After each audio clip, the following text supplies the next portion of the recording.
Drama है। Israel का सबसे बेहतरीन बाइकाट ये है कि इजराइल ने तुम्हारे हाथों में ये मोबाइल दिए तो अब तुम्हारे हाथों में कुरान आता ही नहीं। पढ़े लिखे लोग मोबाइलों में कमेंट भी कर लेंगे, स्टोरी भी देख लेंगे। बहुत बेहतरीन कुरान पढ़ने वाले लोग वो समझ रहे हैं हम पढ़े आसानी में। आसानी में नहीं भाई, तेरा ईमान खतरे में है, क्योंकि तू बेहतरीन कुरान पढ़ना जानता है मगर तू एक भी कुरान मुकम्मल एक महीने में नहीं करता, एक सिपारा भी पढ़ने की तौफीक नहीं होती। तू क्या समझता है मेरे भाई कि तू ये नॉर्मल है? नहीं नहीं, तू दीनी एतबार से एबनॉर्मल इंसान है। इमाम गजाली फरमाते हैं जिसका दिल जितना साफ होता है वो उतना ही कुरान पढ़ता है। कुरान की तिलावत हमारे यहाँ से निकल गई। कुरान के ऊपर जलसे तो होते हैं मगर अब तिलावतें इल्ला माशाअल्लाह कोई कोई करता है। कहाँ लड़कों के पास वक्त है, उन्हें फुर्सत मिले स्टोरियों से, उन्हें फुर्सत मिले इंस्टाग्राम की वीडियो से, तब वो कुरान पढ़ें। उनको वक्त मिले तो कुरान पढ़ें। आपको पता है मेरे नबी पाक फरमाते हैं अल्लाह को सबसे प्यारी आवाज आवाजों में कुरान पढ़ने वाले की लगती है। जो बेहतरीन जो कुरान पढ़ता है उसकी आवाज सबसे अच्छी लगती है। मगर आज बंदे कुरान नहीं पढ़ते। इजराइल का बेहतरीन बाइकाट ये नहीं है कि उसकी पेप्सी, मैं तो पीता ही नहीं, आपको भी नहीं पीनी चाहिए पेप्सी एफसी, ये सब बेकार की चीजें। गन्ने का जूस पियो, बेहतरीन चीज है। आप नारियल का पानी पियो, बेहतरीन चीज है कि अपने घर का पानी पियो। इस गंदी चीज पीने से बेहतर है, इस बेहतरीन काले रंग का जहर पीने से बेहतर है, इसको बिल्कुल भी ना पिए। मगर इजराइल का बाइकाट, ये केएफसी और मैकडॉनल्ड सिर्फ ये नहीं है। इजराइल का बाइकाट ये है वो हमें मोबाइल में लगा के अल्लाह रसूल से दूर करना चाहता है, मगर मैं उसी मोबाइल में कुरान खोल के तिलावत करके उसका बाइकाट कर दूंगा। सुभान अल्लाह, जिंदाबाद जिंदाबाद।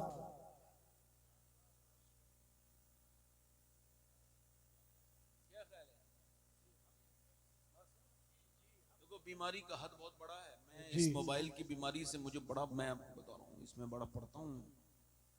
5 घंटे से ज्यादा जो मोबाइल की जिसकी स्क्रीन टाइम है वो नॉर्मल इंसान नहीं है, पागल है जी। या होने वाला है। अगर यही हाल रहे मोबाइल के तो अगले कुछ दिनों में 10 साल के अंदर हर घर में एक पागल होगा जो मोबाइल की वजह से पागल हो गया होगा। उसको वैसे ही जैसे ये ड्रग्स की आदत होती है ना, अफीम की, गांजे की, वैसे ही आदत हो जाएगी। 5-5 साल के बच्चे पागल हो गए, अस्पतालों में हैं, इंडिया के अस्पतालों में। वो अपने माँ बाप को नहीं पहचानने, बस मोबाइल उनको दे रहे हो तब सुकून है, वरना फड़क रहे हैं। और हम सब इसकी आफत में जो है वो पूरी तरह से जी हक है।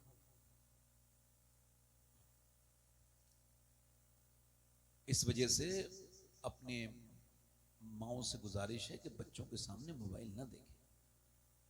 बच्चा जैसा देखता है वैसी तो करता है जी। बताओ।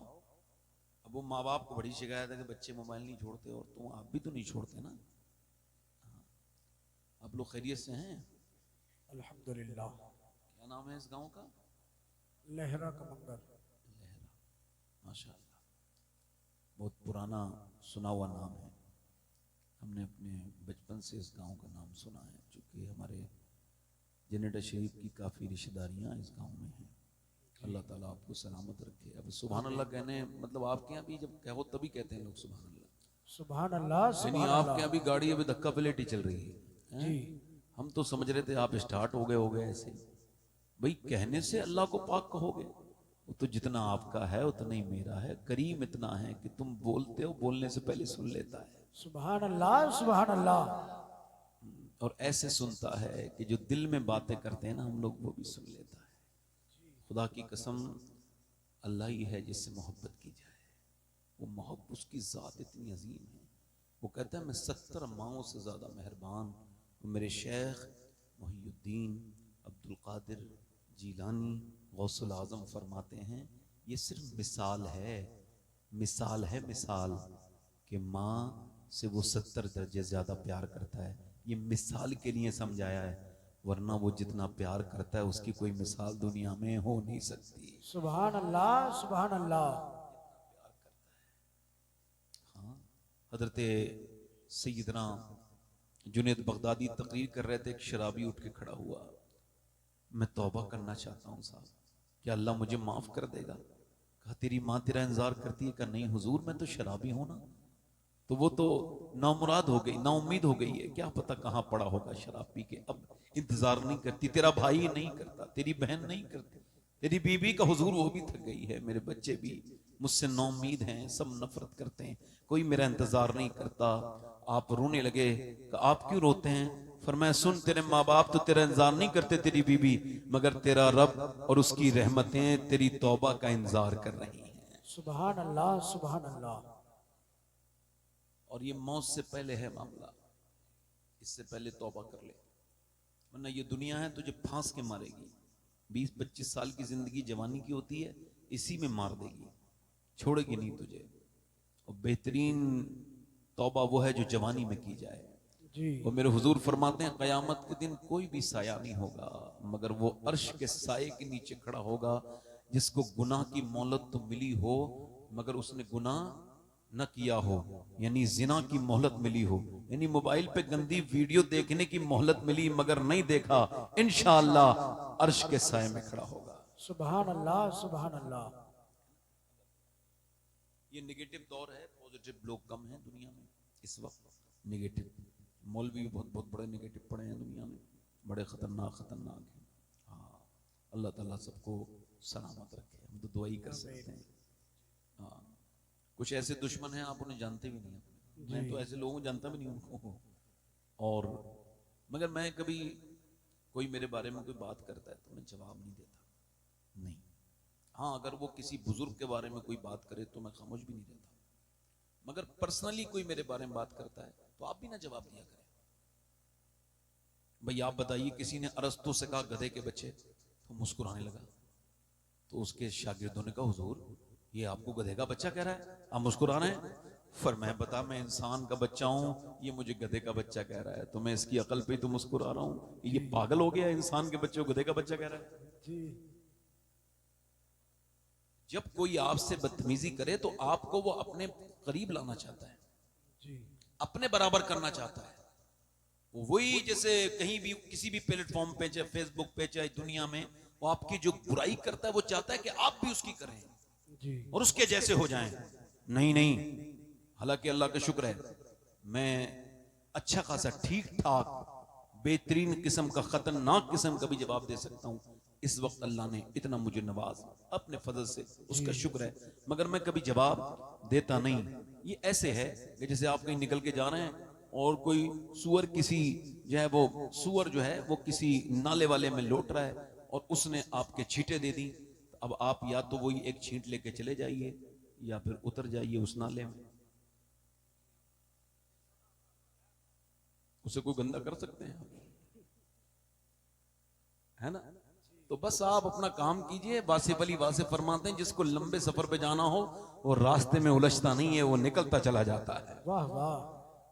है ना? अल्लाह सलामत रखे। 2-3 शेर पढ़ना चाहता हूँ, इजाजत है पढ़ दें? बताओ। दोनों हाथ उठा के बोलो या हुसैन। या हुसैन। माशाअल्लाह, सारे हम अल्हम्दुलिल्लाह अहले सुन्नत हैं। कौन हैं? अहले सुन्नत। देखो, एक तबका तो वो है जो कभी इनसे अहले बैत से मोहब्बत नहीं करता, जी वो अहले बैत को नहीं मानता। एक तबका वो है जो सहाबा इकराम का मुखालिफ है। जी और हम हैं अहले सुन्नत और हम हैं अहले जन्नत, इस वजह से कि हम अकेली दुनिया में ऐसी जमात हैं जो खुल के सहाबा का भी नारा लगाते हैं और खुल के अहले बैत का भी नारा लगाते हैं। सुभान अल्लाह सुभान अल्लाह। हम हर सहाबी के भी गुलाम हैं और अहले जी। बैत के हम जो है वो बिलखुसूस अहले बैत से मोहब्बत करने वाले लोग हैं। जी हम सहाबा इकराम से खास तौर से प्यार करते हैं, यही हमारी पहचान है। जी हक है। अल्लाह ताला हमको अहले सुन्नत पर मसलक आला हजरत पे कायम रखे। 2-3 शेर पढ़ता आमीन हूँ, अल्लाह। जरा दिल लगा के बोलें सुभान अल्लाह। सुभान अल्लाह। चलो ठीक है। अल्लाह ताला आपके हाथों को किस सलामत रखे। दोनों हाथ उठा के बोलो लब्बैक या रसूल अल्लाह। लब्बैक या रसूल अब अल्लाह। आप भी अगर कुर्सी दूर लेके बैठ जाते तो आपको फायदा तो हो जाता। जैसे वो लोग हम कह रहे हैं सुभान अल्लाह को, तो वो लोग तो कह नहीं रहे, उन्हें पता है हम तो दूर हैं, हमसे थोड़ी कह रहे हैं। जी मगर भाई हो तो दूर मगर दिल के तो करीब हो ना।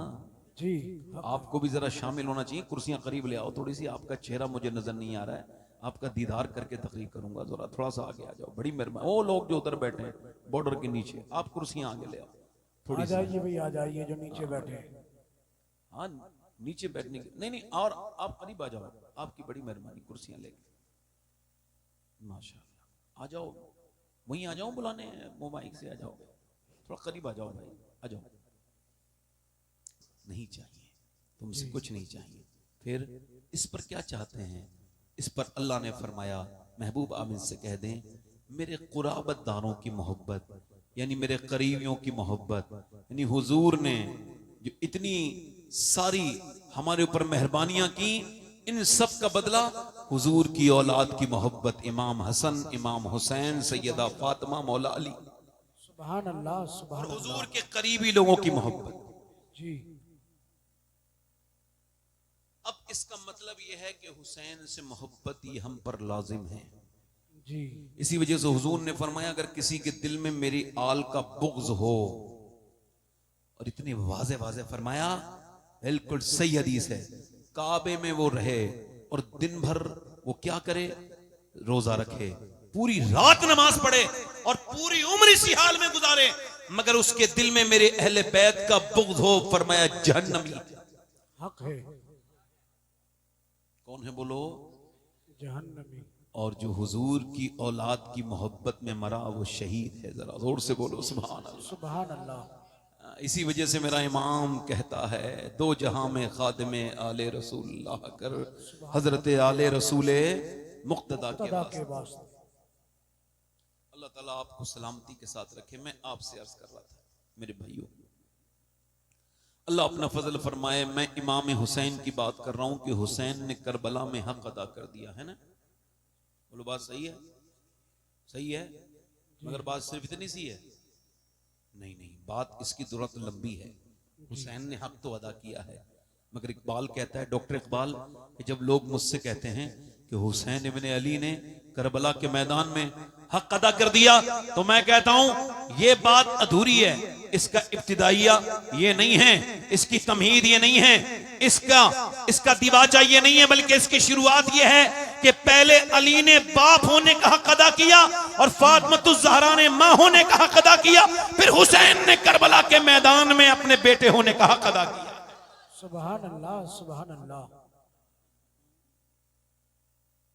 फलां की लड़की ने उसकी नाक कटा दी, नहीं नहीं, लड़की नाक नहीं कटाती, पहले उसकी मां बदतमीज होती है।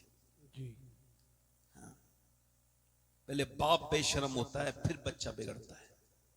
ज्यादातर केसों में ऐसे ही होता है, इल्ला माशाअल्लाह।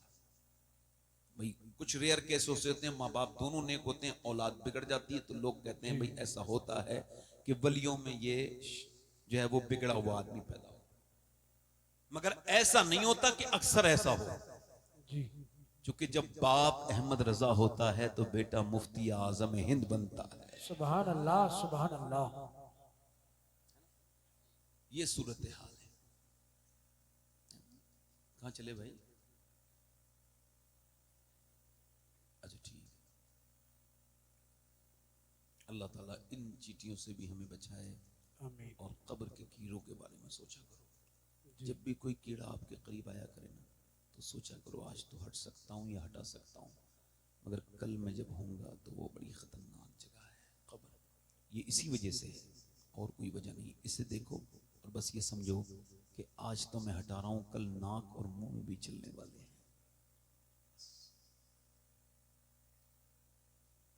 अब बच्चे इमाम अली, कौन? मौला अली फरमाते मेरी शादी हो गई, और शादी होने के बाद फरमाते मैंने अपनी बीबी फातिमा से कहा, वो चक्की चला रही थी, मैंने कहा देखो मैं ऐसा कुरान पढ़ता हूं कि एक पांव रखता हूं अपना घोड़े की काय में, घोड़े के एक पांव रखता हूं पायदान में घोड़े के, और दूसरा पांव मेरा पहुंच नहीं पाता, ज़ेन पर बैठता हूं, तो दूसरे जो है ना तरफ पांव रखने से पहले मेरा कुरान ये पूरा हो जाता है। ये मौला अली की करामत है। क्या है बोलो?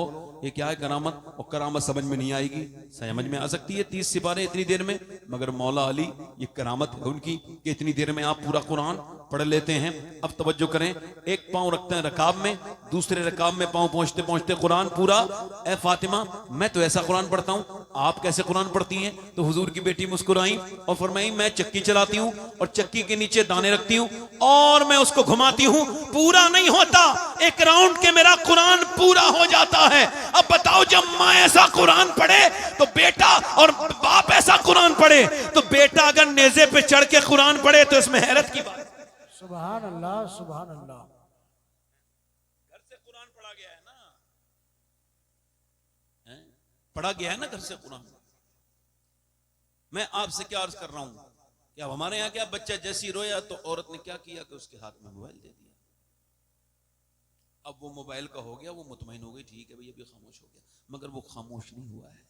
असल में कैम्ब्रिज यूनिवर्सिटी कहती है कि जिन्होंने अपने औरतों ने अपने बच्चों को मोबाइल छुपाने के लिए दे दिया, बहलाने के लिए, वो मोबाइल नहीं दे रही है बल्कि जहर दे रही है उनके हाथ में। जी। अब घर में माँ बाप में लड़ाइयां हो रही हैं तो फिर बच्चों में क्या होगा बोलो? बच्चे भी तो फिर अपनी बीवी से लड़ेगा, नहीं लड़ेगा? अब बाप अगर अपनी बीवी को मारेगा अपने बच्चों के सामने तो वो भी मारेगा फिर अपनी बीवी को। और जब कोई औरत पिटने लगे तो वो समझ जाए ये जो मुझे मारा, कह नहीं वरना और मारेगा, ये बात कहनी नहीं है, बस समझाने के लिए कह रहा हूं, वो समझ जाए कि ये जो मुझे मार रहा है ये अकेले ही बदतमीज नहीं है, इसका बाप भी बदतमीज होगा, इसका दादा भी, ये खानदानी बदतमीज है जो औरत पे हाथ उठा रहा है। जी। औरत को सुधारने के चक्कर में कितने लोग सुधर गए। हाँ, ये इससे सही मत करो। हुजूर ने फरमाया कि औरत मर्द की किधर से बनी है? ये बाहीं पसली से। इसको सीधा करोगे तो ये टूट जाएगी, मगर ये सीधी होना नहीं सकती। इस वजह से इसके साथ कोऑपरेट करो, इसके साथ अच्छा अखलाक से काम आओ, इसके साथ अच्छे से पेश आओ, इसके साथ हिकमत से काम करो, उसके साथ जो है ना बहस ना करो। बस अगर कोई मसला है तो बाहर निकल जाओ, और इससे बेहतर यह कोई बात हो जाए तो अपनी बीबी से अंदर कमरे में जाके माफी मांग लो। कोई बड़ी बात नहीं है ये, थानेदार से पिटने के अच्छे बेहतर है, अपने खानदान की इज्जत खराब करने से बेहतर है कि अंदर कमरे में जाओ, बीबी से अकेले में गो, भाई जो बात हुई खत्म करो, बात खत्म करो। और अगर ज्यादा परेशान हो गए तो यही होगा। और ये कोई बदतमीजी की बात नहीं, अपनी बीवी को रूठ जाने पे मनाना ये कोई बुरी बात नहीं है, ये कोई गुलामों वाली बात नहीं है, बल्कि आप तवज्जो करें, आज के जमाने में जितनी भी तलाकें हो रही हैं इसमें सिर्फ औरतों की गलती नहीं है, मर्दों की भी गलती है। जब मर्द को हाकिम बनाया तो हाकिम की ज्यादा गलती बनेगी ना? बोलो किसकी बनेगी? हाकिम की बनेगी या महकूम की ज्यादा गलती बनेगी? क्योंकि हाकिम की गलती है ना, इस वजह से जब तलाक होती है तो ज्यादा गलती मर्द की मानी जाती है। इस वजह से उसे अकल ज्यादा थी, उसको तो दिमाग से काम करना चाहिए था ना। अब जरा गौर करें, कोई झगड़ा हो गया, इधर उधर की बात, अब आदमी ने बड़ी उधर से उधर के घर वाले बोलने लगे, उधर उसकी मां बोलने लगी, इधर इसकी मां बोलने लगी। कुछ तो बूढ़ी औरतें ऐसी हैं बस ये मरते ही जहन्नम में जाएंगी, इनसे हिसाब ही कोई नहीं। ये बूढ़ी हो गई वही औरत जो अपनी बहू को तानी दे रही है, मतलब इसके कब्र में पैर लटके हुए हैं, मरने वाली है मगर अब भी जहेज गिन रही है, इतना दिया है, इतना नहीं दिया, फलां को इतना मिला है, मेरे लड़के की तो किस्मत फूट गई, ये मिला। अरे तेरी तो किस्मत अभी सही करके फूटेगी, जब कब्र में जाएगी तो तेरी कुटाई होगी। बदतमीज, तूने किस गरीब लड़की को रुलाया है? तू गरीब लड़की को रुला रही है, उस परेशान को रुला रही है। लड़कियां आके कहती हैं कि हमें हमारा शौहर मारता है। मैंने पूछा तो फिर क्या? कहा फिर मैं वहीं पे रहती हूँ, आती नहीं क्यों? कहा वो जब मैं अपनी सास जब कहती है तेरे बाप ने कुछ नहीं दिया मेरे बाप को बुरा, तो मैं जवाब दे देती हूँ, तो फिर मेरा शौहर मुझे मारता है और फिर कहता है जा अपने घर जा, मैं नहीं आती, पिटती हूँ, वहीं पे रहती हूँ। क्यों?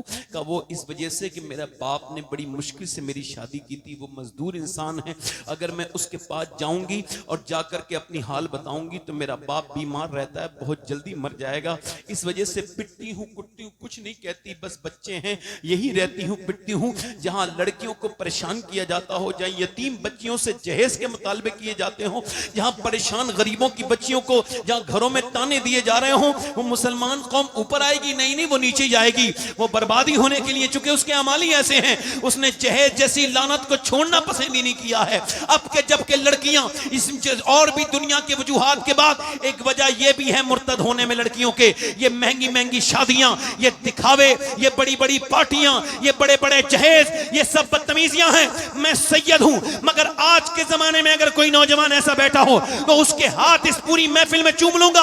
अगर कोई नौजवान जो ये वादा करे जब मैं शादी करूंगा तो बगैर जहेज के, बगैर एक अब चाहे के बिल्कुल सुन्नत के मुताबिक शादी करूंगा। कोई उससे पूछे क्यों, कहा मुझे किसी से कोई जहेज नहीं चाहिए। कहा क्यों, कहा इस वजह से कि मुझे अपने इमाम इश्क को मोहब्बत का ये शेर समझ आ गया है। कहा कौन सा शेर, कहा कौन देता है, देने को मुंह चाहिए, देने वाला है सच्चा हमारा नबी।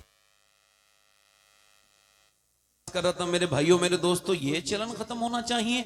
ये अपनी बीवियों के साथ बहुत अच्छे वाले मामलात कीजिए, अच्छे से जाइए। अब देखें आप, नमाज 5 बार फर्ज है इस वजह से कि आपको याद रहे। देखें ना 5 बार आप एक ही सूरह फातिहा पढ़ते हैं, क्यों? चूंकि आप भूलें ना, ये नमाज अल्लाह की याद है, आप भूलें। ऐसी आप अपनी बीबी से जाके इजहार मोहब्बत भी कीजिए, उससे कुछ अच्छी बातें भी कीजिए। हमेशा झगड़े इससे खत्म नहीं होते कि ताबीज लेने चला जाऊं उस वाले मियाँ से, इस वाले मियाँ से। कोई मियाँ ऐसा ताबीज दे दो जिससे मैं मोहब्बत करता हूं वो मेरी मुट्ठी में आ जाए। वो कहेंगे हाँ, वो भी बहुत बड़े ढोंगी बैठे हैं, झूठे बेरोजगार लोग बैठे हैं जिन्हें कोई काम नहीं है, बदबख्त वो लेके बैठ गए पीले रंग, उसे जाफरान बताते हैं और उसी को ये पैसे वैसे कमाते हैं और ये फाले खोलते हैं। ये सब झूठे हैं।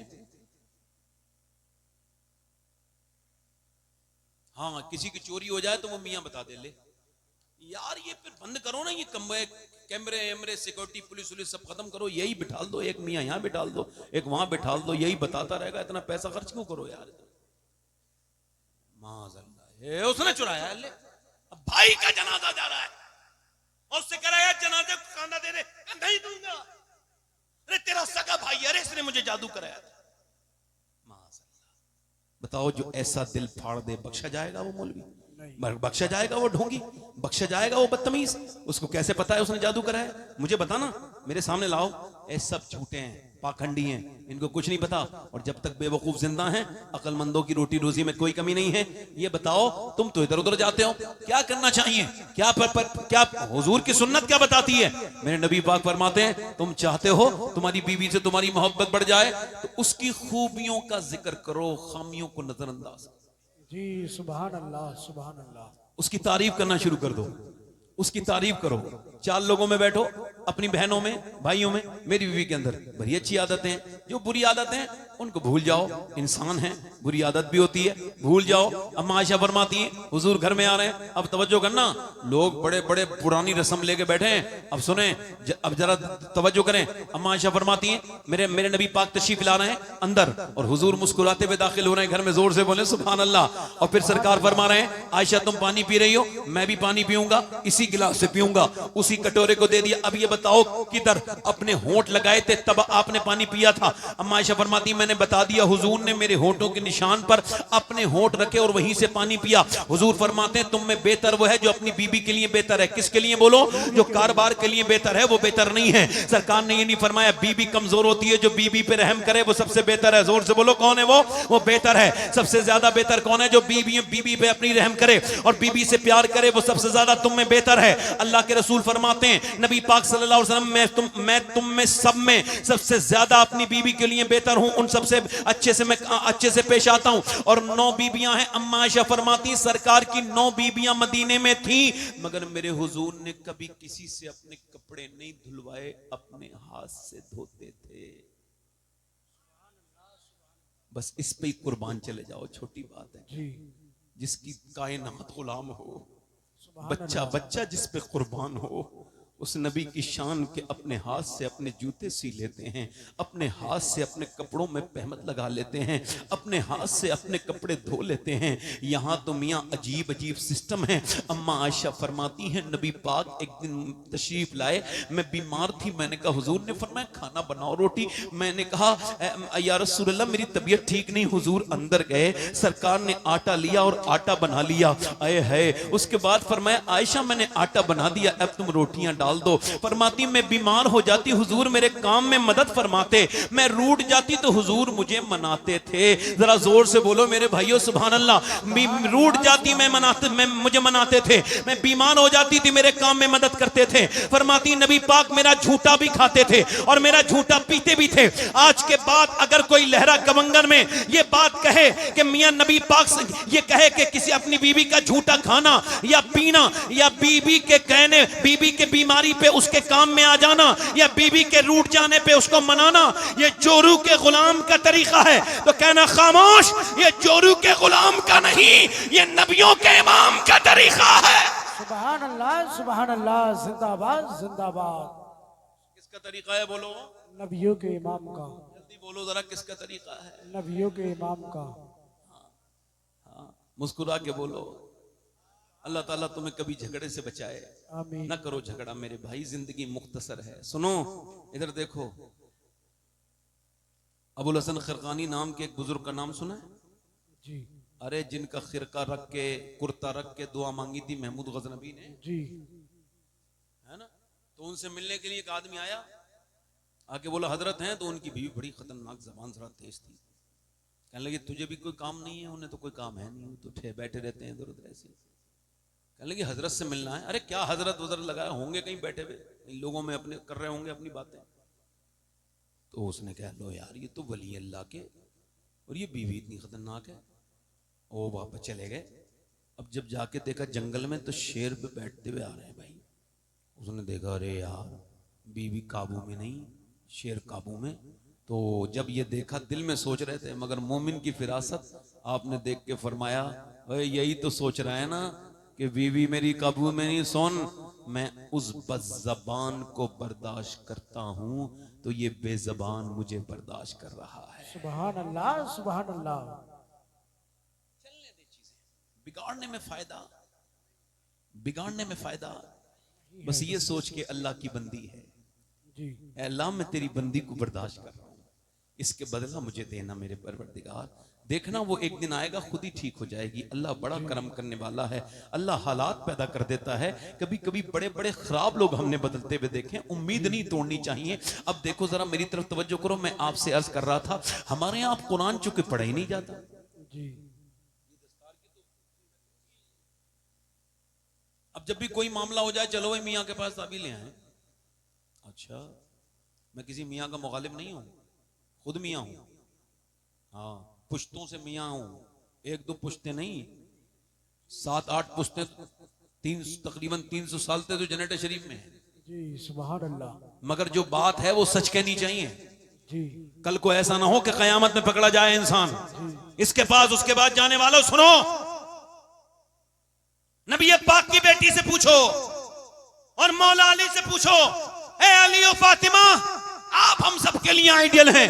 बताइए जब आपको कोई प्रॉब्लम होती थी तो आप कहां जाते थे? ओ मेरी बहनों, मेरी बेटियों, फला मजार पे जाकर के जाने वाली हो और फला जगह बेपर्दगी के साथ जाने वाली हो, मियाँ के यहाँ जाकर के ताबीज लेने वाली हो, तुमने अभी अपनी अहमियत समझी नहीं। नबी पाक की बेटी की आवाज आ रही है। अल्लाह के रसूल की बेटी कभी कहीं नहीं जाती थी, बल्कि अपने घर में आप मुसल्ला बिछाती थी तो कभी जन्नत से कपड़े आया करते थे, कभी जन्नत से खाने आया।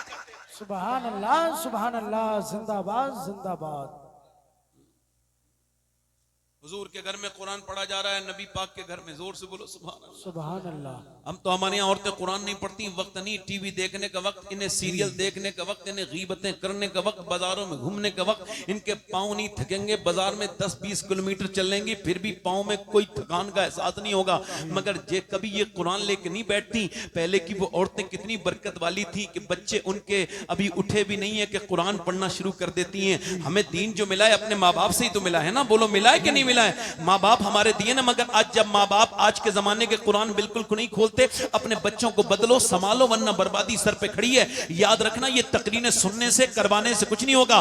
बात यह है कि अपनी बीबी से आपने कहा कुरान पढ़े, आप कैसे कहेंगे? आप तो खुद नहीं पढ़ते, आप खुद नहीं पढ़ते। जब आप पढ़ते नहीं, चलो पढ़े लिखे नहीं हो, पढ़ना शुरू कर दो। और एक काम ये करो कि कुरान में जैसे बोल बोल के और चीजें निकालते हो, मोबाइल में ऐसी कुरान बोलो और कुरान को सुन लिया करो। सुनना भी तो कुरान का तिलावत सवाब है ना, तो सुबह को सुन लिया करो, रात को सोते वक्त आप सूरह मुल्क सुन लिया करो, सुबह को उठो फजर की नमाज पढ़ के आके सूरह यासीन सुन लो। सुभान अल्लाह, क्या बरकतों वाली चीज है, कैसी जिंदगी में इनकलाब आएगा। मगर अब कोई कुरान पढ़ता ही नहीं, ना कोई पढ़ता है, ना किसी को पढ़े इसमें कुरान में दिलचस्पी रही, और ना कुरान से कोई हालांकि ये कुरान वही कुरान है मियाँ कि जिसको पढ़ पढ़ के पहले जब मुजाहिदीन इस्लाम को सुनाया जाता था तो उनके अंदर नया जोश आ जाया करता था। फौज में कुर्रा की तादाद हुआ करती थी और वो कुर्रा जब कुरान पढ़ते थे तो मुजाहिदीन इस्लाम जोश में आ जाया करते थे। और ऐसे मुजाहिदीन इस्लाम नहीं गुजरे, इस्लाम में गवाह है, आज भी ये तारीख इस बात को याद रखती है। अल्लाह के रसूल के घर में कुरान पढ़ा जा रहा है। एक छोटी सी बच्ची 6 साल की तकरीबन कुरान पढ़ रही है, हालांकि उस पे ऊपर पर्दा फर्ज नहीं है, मगर फिर भी उसकी चादर सर से नीचे को चली गई। जैसी चादर नीचे को गई है, उनकी वालदा घर से बाहर आई है, घर में किचन में काम कर रही थी, अंदर आई, देखा बेटी के सर पे चादर रख दी। अम्मी आपने मेरे सर पे दुपट्टा क्यों रखा? इस वजह से कि नाना नाराज हो जाते हैं। वो बच्ची रोने लगी। मालूम है, कहने लगी नाना जान से कह देना मुझे माफ कर दे, अगली बार तो मैं ज़ैनब गर्दन कटा दूंगी मगर सर पे से चादर नहीं हटाऊंगी। ये कौन नवासी हुजूर की थी? मेरे आका करीम की नवासी थी, अली की बेटी थी, तो 6 साल की उम्र में जिसकी मां उसके सर पे दुपट्टा रख ली। सुभान अल्लाह, सुभान अल्लाह।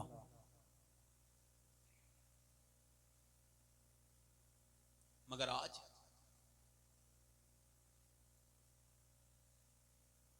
एक साहब से मैंने कहा था 10-12 साल पहले, मैंने कहा तुम्हारी बेटी ये जीन्स पैंट पहन रही है, 12 साल की हो गई, बारिश आ रही है क्या? है? नहीं। अच्छा बता दो भाई, हवा चल रही। सुभान अल्लाह, सुभान अल्लाह। कोई जा तो नहीं है? और करूं? 1 घंटा हो गया मुझे बोलते, और बोलूं 2-10-5 मिनट, दिल लगा के बोलो जरा सुभान अल्लाह, सुभान अल्लाह। तो एक साहब से मैंने कहा जरा अपनी बेटी को समझाएं, ये जीन्स की पैंट, मर्दों का लिबास पहनना ये हराम है। ए भाई कहां जा रहे हो? ए कहां जा रहे हो? हैं? नहीं, और कोई साहब भी जाना चाहते हो चले जाओ, कोई बात नहीं, कोई बात नहीं, चले जाओ, कोई हाजत है आपको, चले जाओ, कोई बात नहीं। अब सुनिए, तो मैंने उनसे कहा तो ये एक औरत ने सिर्फ मर्द के जूते पहन लिए थे तो हुजूर ने उस पर लानत फरमाई, और आज छोटी छोटी बच्चियां जीन्स पहन रही हैं, 10-10 साल की लड़कियों को जीन्स पहना रहे हैं। और याद रखो मुसलमानों में 2 तरह की लड़कियां हैं, तीसरी कोई औरत है ही नहीं, 2 ही क्वालिटी हैं।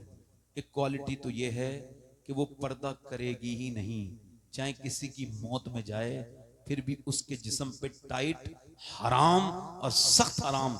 ये देखो जैसे ये आस्तीन खुल रही है, ऐसे वुजू करने के लिए औरत जा रही हो और कोई मर्द उसको देख रहा हो, एक शरीयत में ये है, फुकहा ये लिखते हैं अगर औरत अपने वुजू करने के लिए जाए और उसको गैर मर्द देखें और कोई ऐसी जगह है नहीं जो पानी ले जाए, मजबूरी है, तो उसके लिए हुक्म यह है कि वो वुजू करे ही नहीं, ये अपने हाथ ना दिखाए बल्कि तयम्मुम करके नमाज पढ़ ले। अब आप जरा अंदाजा करो, गौर करो, शरीयत ये कहती है कि औरत मर्द नमाज पढ़े तो यहां तक हाथ लेके आए। देखो जरा गौर करो, एक लड़की वो है जो पर्दा छोड़ नहीं रही है, एक लड़की वो है जो पर्दा कर नहीं रही है, और ये जो कर नहीं रही है इससे आप कितना कह दो, शादी में जाएगी तो बेपर्दा, पार्टी में जाएगी कि कहीं बारात में जाएगी तब बेपर्दा, किसी की फातिया में जाएगी तब बेपर्दा, तीजे 40 में तब बेपर्दा। इसको पता ही नहीं कि औरत का पर्दा कितना जरूरी है। इसी वजह से बेहयाइयां फैल रही हैं, बेगैरतियां फैल रही हैं, बेशर्माइयां फैल रही हैं। सुनो, मर्द नमाज पढ़ता है तो कहता है अल्लाहु अकबर, यहां हाथ लाता है यहां, और इसने बांध लिया, अब यहां उसने जो है ना हाथ बांध लिया।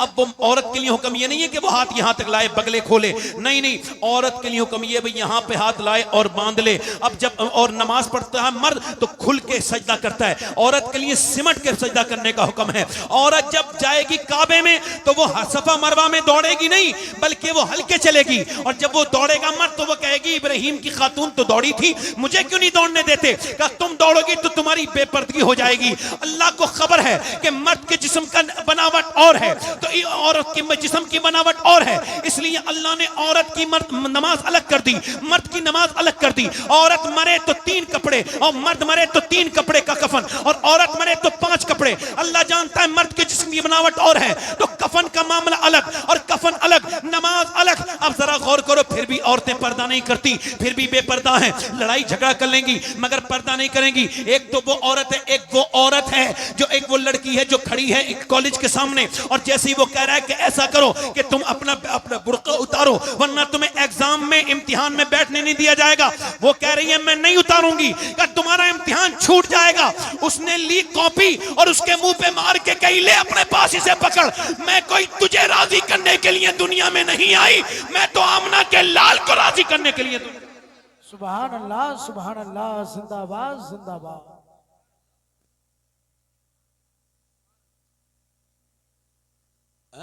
दूर से तो बोलो यार, सुभान अल्लाह, सुभान अल्लाह। अब कुरान कोई पढ़ता ही नहीं जी। गैर मुस्लिम, गैर मुनक़सिम हिंदुस्तान था, एक गैर मुस्लिम लड़की की दोस्ती थी एक मुसलमान लड़की से जी। और वो नाज़िरा कुरान पढ़ लिया उसने। किसने? गैर मुस्लिम नाज़िरा पढ़ रही है, उसने कहा तू क्या पढ़ती है? वुजू करती है, रोज सफाई करती है। क्या भैया अब हवा से डरने लगे? अब क्या हवा भी रुकवाने की दुआ करें? बताओ यार, बैठो 2 मिनट तकरीर सुन लो भाई। हवा तो अब पसीना आ रहा था ना आपको, इसी वजह से तो आई है ना हवा। भाई आपने अपना पंखा बंद कर दिया, अल्लाह की तरफ से रहमत का पंखा चल गया। सुभान अल्लाह, सुभान अल्लाह। यही तो है।